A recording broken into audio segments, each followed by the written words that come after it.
उसके अलावा कुछ नहीं निकल सकता। हमारे एसडी कार्ड क्या है? चित्त। शरीर छोड़ते हैं, सूक्ष्म शरीर जाता है, स्थूल तो जल जाता है। सूक्ष्म शरीर में वही चित्त है, वही अंतःकरण है, मन बुद्धि, जो आगे अगले जीवन के लिए बढ़ता है।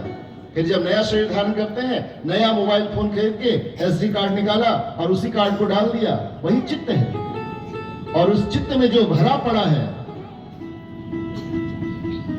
वही हमारे जीवन में आता है। इसलिए कईयों को देखिए ना, आप बोलते रहिए, बोलते करेंगे वही जो उनको करना है। वो उनकी गलती नहीं है, वो आते ही नहीं उसके अंदर। इसलिए करना क्या है? तो करने की एक ही साधना है कि हम चित्त को शुद्ध करें। कैसे शुद्ध होगा?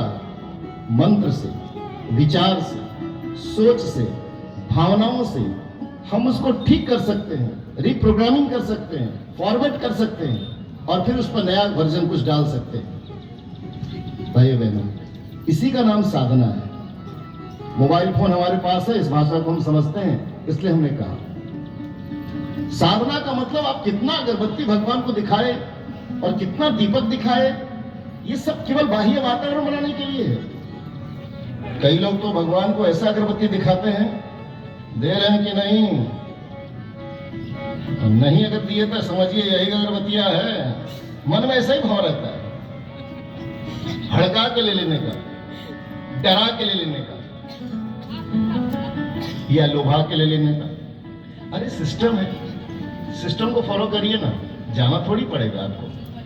जाते हैं, मंदिर भी जाए, पूजा भी करें, पाठ, ये सब केवल तैयारी है और कुछ नहीं है, ध्यान रखना। लेकिन इन तैयारियों के माध्यम से ही सब कुछ मिलेगा, इसलिए इसका इंपॉर्टेंस है। योग आसन में कठिन आसन करके विशेष उपलब्धि प्राप्त की जा सकती है, लेकिन कठिन आसन करने के लिए वार्म अप करना पड़ेगा।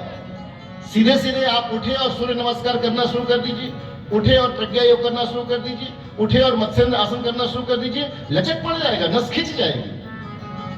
पहले शरीर को वार्म अप करना पड़ता है, ब्लड सर्कुलेट होने लगता है और अब लगता है कि आसन के योग्य हो गए, तब आसन करना और लाभ मिलता है। ये पूजा पाठ वही है, वार्म अप है।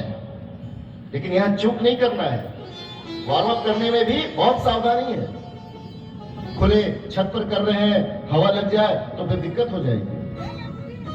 हर चीज का एक नियम है, उस नियम को हम फॉलो करेंगे भाई बहनों, जरूर मिलेगा। लेकिन केवल वार्म अप करते रह जाए और कुछ विशेष ना करें, विशेष उपलब्धि नहीं मिल सकती।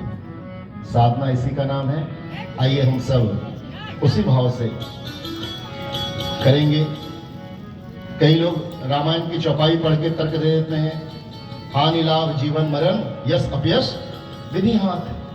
बहुत लोग अरे क्या करिएगा, ये सब तो भाई भगवान का है, हानि लाभ जीवन मरण यश अपयश, ये 6 चीज तो भगवान अपने हाथ, विधि हाथ। अरे पढ़ो उसमें क्या लिखा है। अगर ये भगवान अपने हाथ में रखा तब तो फिर तो भगवान बड़ा अन्यायी कहेंगे उसको हम, कि जिसको मन हुआ उसको हानि कर दिया, जिसको मन हुआ उसको लाभ दे दिया, हानि यश कर दिया, अपयश कर दिया। ऐसा है क्या भगवान? नहीं। क्या लिखा है? हानि लाभ जीवन मरण यश अपयश विधि हाथ। और विधि का मतलब क्या है? विधि का मतलब सिस्टम। ये सिस्टम के हाथ में है। आप जैसा एक व्यापार का एक नियम है, वो नियम अगर आप फॉलो करेंगे तो आपको लाभ मिलेगा, वो नियम नहीं फॉलो करेंगे तो हानि हो जाएगी। नियम फॉलो करेंगे तो यश मिलेगा, नहीं करेंगे तो अपयश के भागीदार बनेंगे। ये परमात्मा कुछ नहीं रखा है, विधि मतलब सिस्टम के हाथ में है। उस सिस्टम को हम समझे भाई बहन। हम हर चीज टाल देते हैं, ये मनुष्य का स्वभाव है। उपलब्धि हुई तो मेरी, नुकसान हुआ तो काल ही कर्म ही ईश्वर ही मिथ्या दोष लगाए। क्या करें, समय खराब चल रहा था, क्या करें, हमारे कर्म पूर्व जन्म कैसे रहे होंगे, ईश्वर ने हमारे साथ ठीक नहीं किया, भेदभाव कर दिया। ये मिथ्या दोष है, झूठा आरोप है।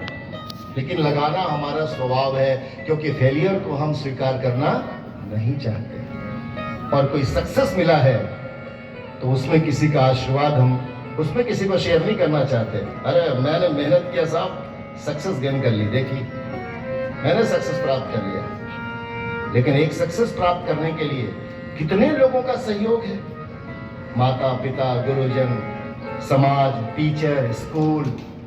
इसलिए व्यक्ति जो बनता है उसकी अपनी उपलब्धि नहीं है, अपनी उपलब्धि नहीं है। हमारी उपलब्धि में पूरे समाज का हाथ है। लेकिन गलती ये हो गई मनुष्य की